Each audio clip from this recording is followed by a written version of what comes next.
Hello friends, स्वागत है आप सभी का आपके अपने यूट्यूब चैनल लर्निंग नीट पर। और जैसा कि आपको पता है कि डेली आपकी एक क्लास चलती है जिसमें हम देखते हैं 3 सब्जेक्ट जो कि आपके हैं हिंदी, संस्कृत और इंग्लिश, यानी कि लैंग्वेज का पूरा पोर्शन हम इस क्लास में देखते हैं। सुबह 10 बजे आपकी क्लास होती है। 50 के करीबी क्लास हो चुकी हैं। जिन लोगों ने मिस कर दिया है तो प्लेलिस्ट बनी है सुपर डेट भाषा प्रैक्टिस सेट के नाम से, वहाँ पर आप चेक कर सकते हैं। तो चलिए स्टार्ट करेंगे सेशन। जितने भी लोग जुड़ चुके हैं गुड मॉर्निंग। ठीक है, स्टार्ट करते हैं। तो जो पहला प्रश्न है आज का वो है, संस्कृत में स्पर्श व्यंजनों की संख्या कितनी है? 25, 20, 24 या फिर 35?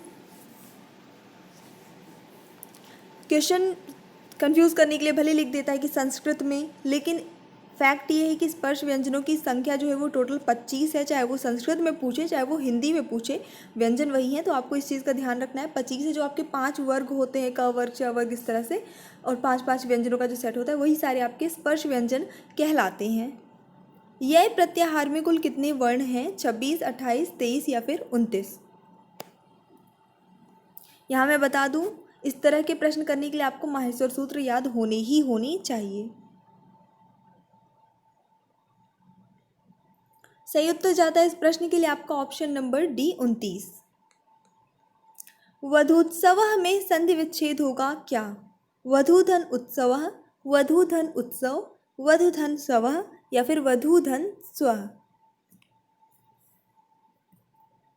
वधूत्सव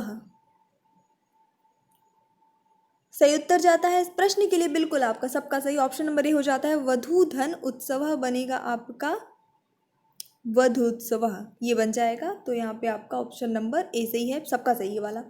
असिपुत्रम का हिंदी रूप क्या होगा? असिपुत्रम किसे कहते हैं? तलवार का पुत्र, चाकू, स्याही युक्त या छोटा हथियार? सही उत्तर जाएगा यहाँ पे आपका ऑप्शन नंबर बी, चाकू। एक आपका सिलेबस में ये है कि जितने भी रोज़मर्रा की चीज़ें हैं, पशु पक्षी है, हर चीज़ का संस्कृत नाम आपको पता होना चाहिए। और इसके लिए मैंने वीडियो इतने सारे प्रोवाइड कराए हैं, छोटे छोटे, लगभग सभी चीज़ के संस्कृत नाम की लिस्ट आपको चैनल पे मिल जाएगी संस्कृत नाम वाली प्लेलिस्ट में। सर्व का पंचमी एक वचन रूप क्या बनेगा? सर्वस्मात्, सर्वस्याम, सर्वे या सर्वेषु? पंचमी एक वचन की बहुत अच्छी पहचान है, सब में तो नहीं, लेकिन जैसे कि बालक है, राम है, सर्व है, इस तरह के जो आपके शब्द हैं उसमें पंचमी एक वचन में लास्ट में आत लगता है, मात लगता है। तो आपका ऑप्शन नंबर ए, जैसे बालक का बनेगा पंचमी एक वचन क्या? बालकात, इस तरह से।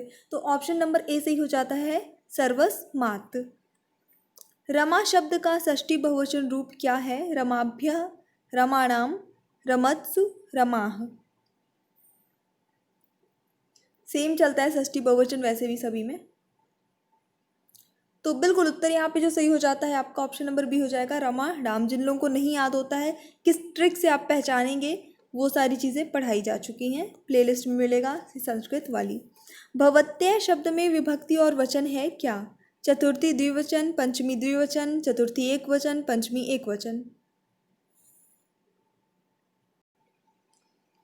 चलिए देख लेते हैं जो सही उत्तर जाता है इस प्रश्न के लिए आपका, वो हो जाता है ऑप्शन नंबर सी। यहाँ पे चतुर्थी एक वचन जो है भवत्य, भव का जो रूप बनेगा, भव का चतुर्थी एक वचन बनता है भवत्य।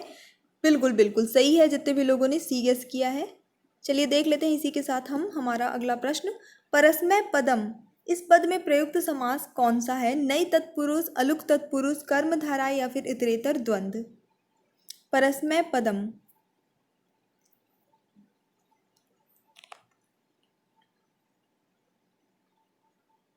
उत्तर यहाँ पे सही होगा आपका ऑप्शन नंबर बी, अलुक तत्पुरुष समास होता है। ठीक है, यहाँ पे आपका परस्मै पदम में दिवंगतम इसका एक बहुत ही बड़ा फेमस एग्जाम्पल है, उसमें भी अलुक तत्पुरुष होता है, जो अक्सर पूछे जाते हैं ये। गृहयो शब्द में विभक्ति और वचन है क्या? कल भी बताया था, ओ की मात्रा कहाँ पे आती है? सप्तमी द्विवचन, चतुर्थी एक वचन, पंचमी एक वचन या षष्ठी द्विवचन? सही उत्तर जाता है आपका यहाँ पे सप्तमी द्विवचन में ओ की मात्रा, लगभग सभी में। तो ये आपकी बहुत अच्छी पहचान हो जाती है। पिवेत क्रियापद में प्रयुक्त लकार पुरुष और वचन कौन सा होगा? तो लकार तो सब में विधिलिंग लिखा हुआ है, और एक पहचान ये ए की मात्रा भी है विधिलिंग लकार की, तो ये तो हमें पता है कि विधिलिंग लकार है। सिर्फ आपको बताना है पुरुष और वचन।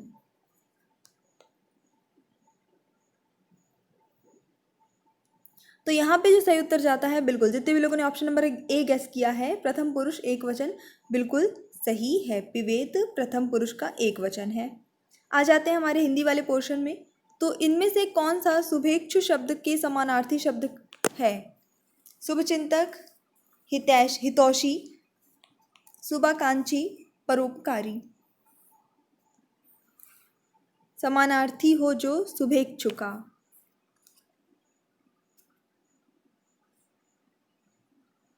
चलिए देख लेंगे उत्तर। यहाँ पे जो सही हो जाता है इस प्रश्न के लिए आपका वो होता है ऑप्शन नंबर सी, शुभाकांक्षी, बिल्कुल सही उत्तर। अगला देखते हैं। निम्नलिखित में से किनके नाम प्रायः पुल्लिंग में होते हैं, यानी कि इनके नाम जो है वो जनरली पुल्लिंग शब्द होते हैं हिंदी में? भाषाओं के नाम, नदियों के नाम, दिनों के नाम या तिथियों के नाम? किनके नाम जनरली जो है वो पुल्लिंग शब्द होते हैं?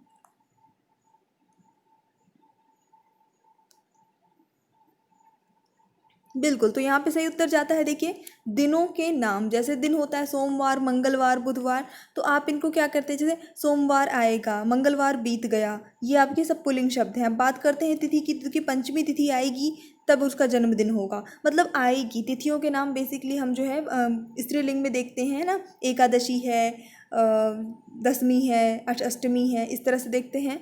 उसके बाद भाषाओं की बात करें तो जैसे हिंदी ही हमारी सबसे अच्छी एग्जाम्पल है कि हिंदी मतलब कि पूरे भारत में बोली जाती है, मतलब बोली नहीं जाती पूरे भारत में, लेकिन एक एग्जाम्पल के लिए बता रही हूँ। कई जगह पे नहीं भी बोली जाती है भारत के कुछ पार्ट्स में, तो बोली जाती है ना। तो मतलब ये है कि ये स्त्रीलिंग होते हैं। कुछ भाषाओं के नाम स्त्रीलिंग, कुछ नदियों के नाम बात करते हैं, गंगा नदी, यमुना नदी, सब कुछ स्त्रीलिंग शब्द ही हैं। आई थिंक ब्रह्मपुत्र जो है वो बस पुल्लिंग में आ जाता है। तो यहाँ पे सही आंसर होगा आपका ऑप्शन नंबर सी, दिनों के नाम। नमक मिर्च में कौन सा समास है? द्वंद्व, कर्मधारय, या विभाव, या बहुब्रीहि?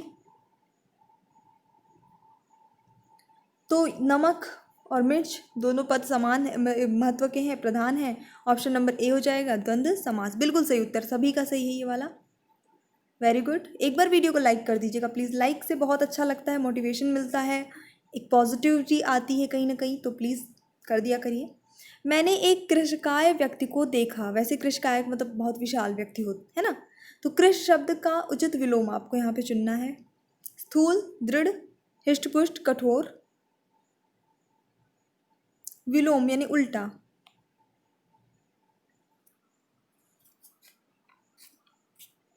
चलिए आ जाते हैं उत्तर पे। तो यहाँ पे आपका ऑप्शन नंबर सी हो जाएगा, हिष्ट पुष्ट इसका विलोम में आ जाता है। ठीक है, अगला देखते हैं। निम्न शब्दों में उपसर्ग रहित शब्द कौन सा है जिसमें उपसर्ग नहीं लगा है? अच्छत, अजान, अच्छा, अभाव।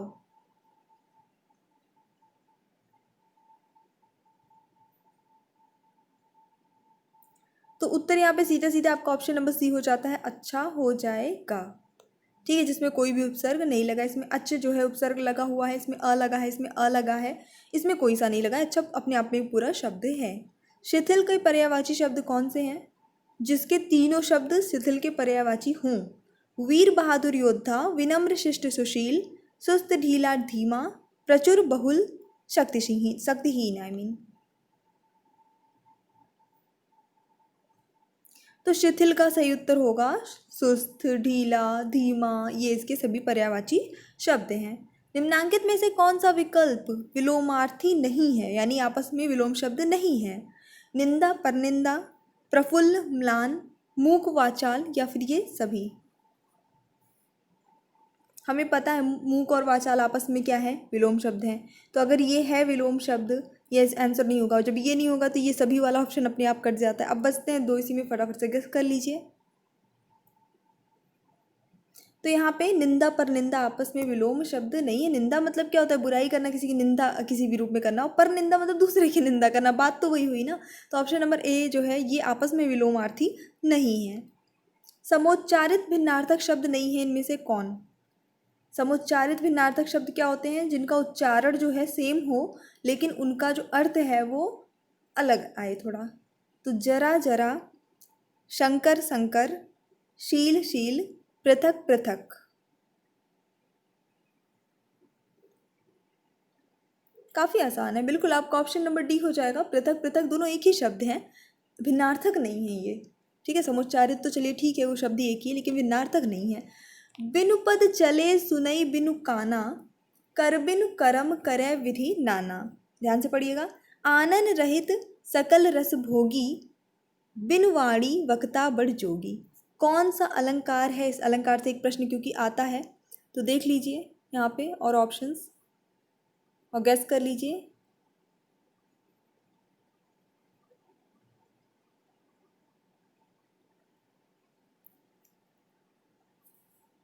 तो यहाँ पे जो सही उत्तर होता है वो हो जाता है विभावना अलंकार। बिल्कुल सही उत्तर है। विभावना अलंकार कहाँ होता है? जहाँ पर कारण के न होते हुए भी कार्य हो रहा हो। अब जैसे बिनु पद चले, यानी जो पैर ही नहीं है, बिना पैर के कोई चल रहा है, मतलब कि चलने का कारण क्या होता है? पैर होता है, जिसके कारण हम चल पाते हैं। तो यहाँ कारण नहीं है लेकिन काम हो रहा है चलने का। सुनई बिनु काना, ठीक है, सुन मतलब कि बिना कान के सुनना। अब बिना कान के कोई कैसे सुन सकता है? तो कुल मिला के जब ऐसी सिचुएशन आए जहाँ पे बिना कारण के काम को होता हुआ बताया जाए, वहाँ पे आपका विभावना अलंकार होता है। अलंकार का है कि मैं आपको ऐसे अलग से भी पढ़ा दूंगी। एक दिन एक कमेंट आया था तो उस पर वर्क कर रहे हैं, जल्दी बताएंगे। कौन सा छंद दोहा और रोला छंद से मिलकर बनता है? उल्लाला, सवैया, कुंडलिया, घनाक्षरी।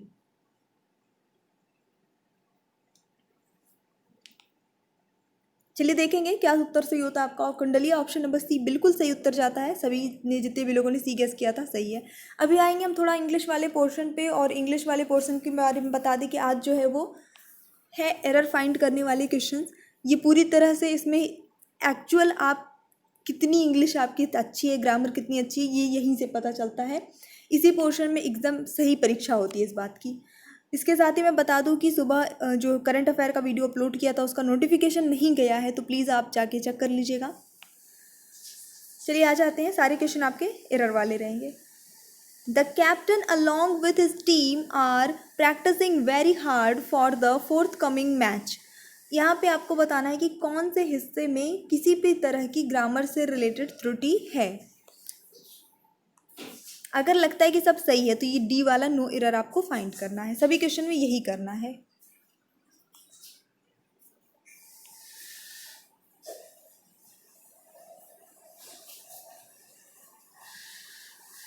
तो चलिए देख लेते हैं यहाँ पे जो करेक्ट आंसर होता है वो क्या हो जाता है। आपका ऑप्शन नंबर यहाँ पे जो गलत है वो है बी।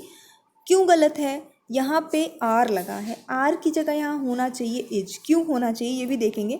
जब as well as, with, together with, along with, ये सारे सब्जेक्ट्स में जुड़े हों, जो भी सब्जेक्ट है इसके साथ ये जुड़ा हो, और फिर उसके बाद बताया गया कि किसके साथ में है, वो एक अलग बात है। तो यहाँ पे देखने में तो लग रहा है कि द कैप्टन जो है वो अपनी पूरी टीम के साथ, लेकिन यहाँ पे हम बात जो हम मुख्य रूप से हम सब्जेक्ट को ही मान रहे हैं कि कैप्टन अब किसके साथ भी प्रैक्टिस कर रहा है वो अलग बात है। कितने लोग उसके साथ में है वो हमें नहीं देखना है। हमें अपना जो यहाँ पे वर्ब की फॉर्म लगानी है वो क्या लगानी है, जो हेल्पिंग वर्ब लगानी है वो इस सब्जेक्ट के अनुसार ही लगानी है। तो जो द कैप्टन जो कि एक इंसान है इसके लिए इज़ लगेगा। तो कभी भी ऐसा रहे सिचुएशन अलॉन्ग विथ है, टुगेदर विद है, एज वेल एज है, विद है, सब्जेक्ट के जस्ट बाद, तो वहाँ पे आपको अगर ये प्लूरल है तो प्लूरल यूज़ करिए, सिंगुलर है तो सिंगुलर यूज़ करिए। It was him who came running into the classroom. No error.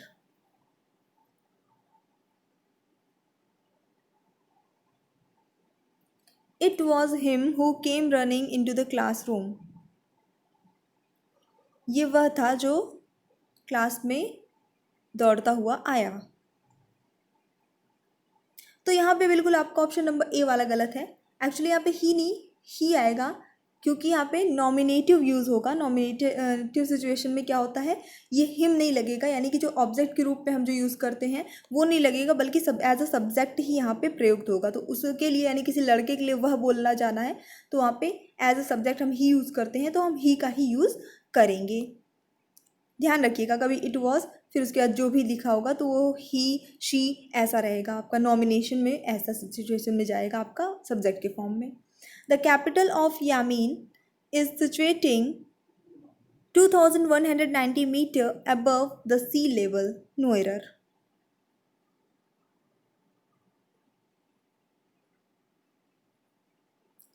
मतलब अगर इंग्लिश मीडियम से आप पढ़ाते होंगे या पढ़ते होंगे कुछ भी नॉर्मल क्वेश्चंस, कोई भी सब्जेक्ट, एनी सब्जेक्ट, ट्यूशन में कुछ कहीं पे भी, तो बहुत ईजिली आप ये गेस कर लेंगे, इतनी छोटी सी मिस्टेक है। चलिए देखेंगे यहाँ पे सही आंसर क्या होगा आपका। ऑप्शन नंबर बी जो है वो गलत है।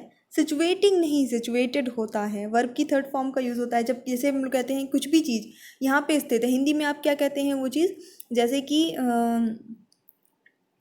कोई भी एक नाम ले लेते हैं कि जैसे लोटस टेम्पल जो है वो दिल्ली में स्थित है, तो हम उसको जब इंग्लिश में बोलते हैं तो कि लोटस टेम्पल इज सिचुएटेड, ठीक है, इन दिल्ली, ऐसे यूज़ करेंगे। तो मतलब सिचुएटेड, इज सिचुएटेड होता है स्थित है बताने के लिए। हिंदी में जो स्थित है बताते हैं वो इंग्लिश में इज सिचुएटेड यूज़ करते हैं।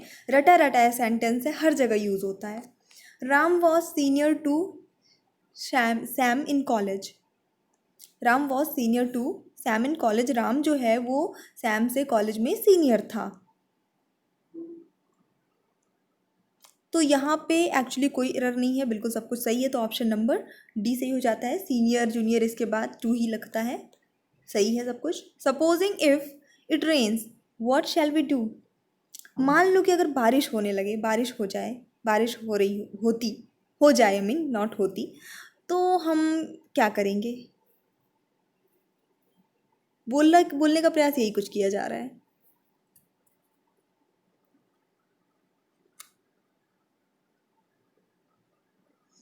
तो चलिए देख लेते हैं यहाँ पे जो करेक्ट आंसर होगा वो हो जाता है आपका option number A. Supposing if नहीं, सपोजिंग दैट होता है। सपोज दैट, सपोजिंग दैट बहुत फेमस ये जो है फ्रेज है जो यूज़ होता है।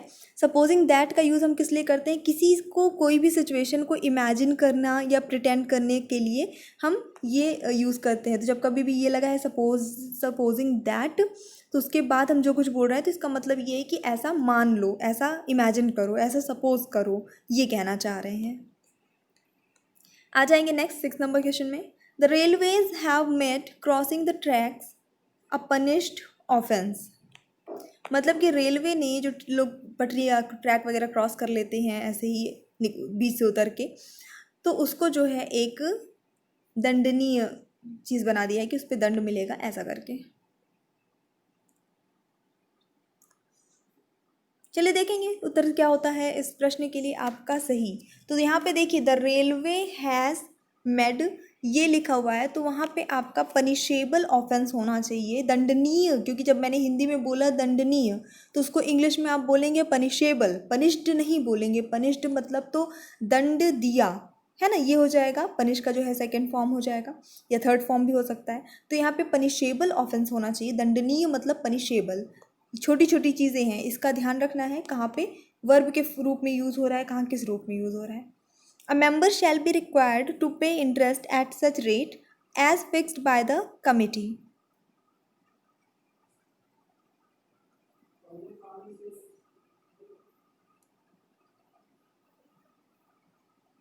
चलिए देखेंगे क्या सही उत्तर होता है यहाँ पे। तो आपका ऑप्शन नंबर बी जो है वो गलत है actually. To pay interest at such rate जो है यहाँ पे लिखा हुआ है, तो यहाँ पे बहुत छोटी सी मिस्टेक थी। To pay interest at a such rate, at such a rate, sorry, not such के बाद आपको ए लगाना है, एट सच अ रेट ये आ जाएगा। बहुत ही माइनर सी मिस्टेक थी। अब देखने में तो माइनर सी लग रही है, ठीक है चलो सब कुछ सही है, लेकिन एग्ज़ाम में तो आंसर की के अकॉर्डिंग यही होने हो, अगर सही होगा ऑफिशियल जो भी आएगी तो यही सही होगा। आप कुछ भी लगा के आएंगे उसको सही नहीं माना जाएगा। छोटी छोटी चीज़ें हैं, यही चीज़ें पकड़नी है एग्जाम में। Citizens can not afford to take the law out of their hands, no error.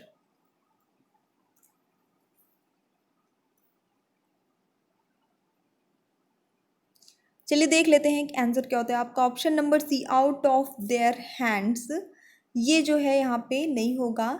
Actually item होता है कि take the law into your own hands, कानून को अपने हाथों में लेना है ना, जिसको हम कहते हैं कानून अपने हाथों में लेना, यानी कि कोई चीज़ लीगली तरीके से करना जिसकी ऑर्डर, जिसकी परमिशन जो है लॉ हमें नहीं देता है। वहाँ पे तो इनटू देयर हैंड्स होना चाहिए, क्योंकि जो आपका आइटम है वो क्या है, take the law into your own hands. तो आउट ऑफ देयर हैंड नहीं, इनटू, और कानून को हाथों में लेना, ठीक है, हाथों के से बाहर नहीं करना, ले लेना, ठीक है। The relatives of the deceased threatened to avenge his death.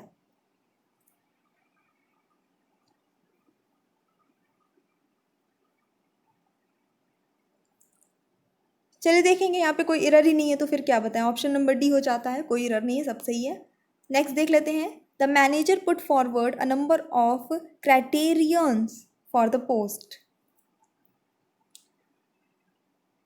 यानी कि जो मैनेजर है उसने इस पद के लिए, जो भी पद पे उसे नियुक्ति करनी है उसके लिए क्राइटेरिया के बहुत सारे क्राइटेरिया लगा रखे हैं।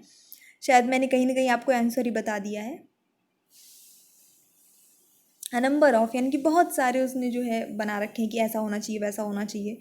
तो यहाँ पे ऑप्शन नंबर जो सही हो जाता है वो हो जाता है बी। ये गलत है, क्यों? क्योंकि क्राइटेरियन जो है वो सिंगुलर है और उसका प्लूरल होता है क्राइटेरिया, जैसे मैंने भी समझाते हुए बोल भी दिया था। तो अ नंबर ऑफ, जब बहुत सारे क्राइटेरिया लगाया जा रहा है तो हम क्राइटेरिया वर्ड यूज़ करेंगे। जब एक कोई क्राइटेरिया की बात हो रही होगी तब वो क्राइटेरिया नहीं, तब वो क्राइटेरियन कहलाएगा। ठीक है, तो यहाँ पे जो सही है, अच्छा क्राइटेरिया की फिर भी स्पेलिंग भी रॉन्ग है। यहाँ पे देखिए क्राइटेरियन का जो ये आपका आएगा, क्राइटेरियन जब सिंगुलर में यूज़ होगा तो इसकी स्पेलिंग ये होगी, और प्लूरल में जाते ही वो क्राइटेरिया बन जाएगा, क्राइटेरियन रहेगा ही नहीं। ठीक है, तो बस इतनी सी मिस्टेक थी, छोटी सी चीज़ थी। और ये सेशन भी हमारा छोटा सा था। मुझे पूरी उम्मीद है आपको पसंद आया होगा। अगर पसंद आया तो प्लीज़ लाइक करिए, शेयर करिए। अगर आप चैनल पे न्यू है तो सब्सक्राइब कीजिए। और मुझे बहुत खुशी होती है ये जानकर कि जब आप सबके कमेंट्स आते हैं कि अब आपके इंग्लिश जो है उसमें भी सही हो रहे हैं। जिनकी संस्कृत वीक थी वो संस्कृत में अच्छा कर रहे हैं, तो कहीं ना कहीं आप प्रोग्रेस कर रहे हैं, आगे बढ़ रहे हैं। हाँ, और रही बात सुपर टेट की तैयारी की, क्योंकि ये बुक्स बता दीजिए, इस टाइप के करके क्वेश्चंस बहुत सारे आते हैं कमेंट्स। तो मैं यही कहूँगी कि देखिए, पहली बात तो कॉन्टीन्यूटी रखनी है। दूसरी बात, बुक्स मैं सजेस्ट करूँगी कि आप जितनी भी स्कूल की बुक्स लगती हैं, एनसीईआरटी लेवल की बुक आप पढ़ लीजिए। अगर आपकी इंग्लिश अच्छी है तो आप सीबीएसई में जो बुक्स लगती हैं वो एनसीईआरटी से भी बेस्ट बुक होती हैं। मैंने खुद जो है दोनों बुक्स को, एनसीईआरटी की बुक को और जो सीबीएसई स्कूल्स में बुक्स लगती हैं प्राइवेट पब्लिकेशंस की, उनको मैच किया है, देखा है, और उसमें बहुत ज़्यादा कंटेंट होता है। तो अगर, लेकिन ये कि वो इंग्लिश मीडियम में मिलती हैं बेसिकली, तो आपको थोड़ा इंग्लिश अगर आपकी अच्छी है तो उसको पढ़ लीजिए। उसमें बहुत बेहतरीन दिया होता है, ज़्यादा चीज़ें दी होती हैं, लिमिटेड नहीं होता। और क्वेश्चन वहाँ से फंसता है बेसिकली, सीटेट वगैरह में तो पूरा ही फंस जाता है एनसीईआरटी पोर्शन सीबीएसई की बुक से। ठीक है, तो आप वहाँ से पढ़ सकते हैं। तो पहले तो मैं यही सजेस्ट करूँगी कि आप स्कूल की सारी बुक्स रट्टा मार लीजिए, समझ लीजिए, पढ़ डालिए, कॉन्सेप्ट क्लियर हो जाएगा उससे। और जब एक बार कॉन्सेप्ट क्लियर हो जाएगा तो बाकी फिर प्रैक्टिस तो आप ऑनलाइन भी कर सकते हैं, कोई प्रैक्टिस सेट लेके भी कर सकते हैं, किसी भी तरह से आप प्रैक्टिस कर सकते हैं। So thanks for watching, keep studying and bye bye.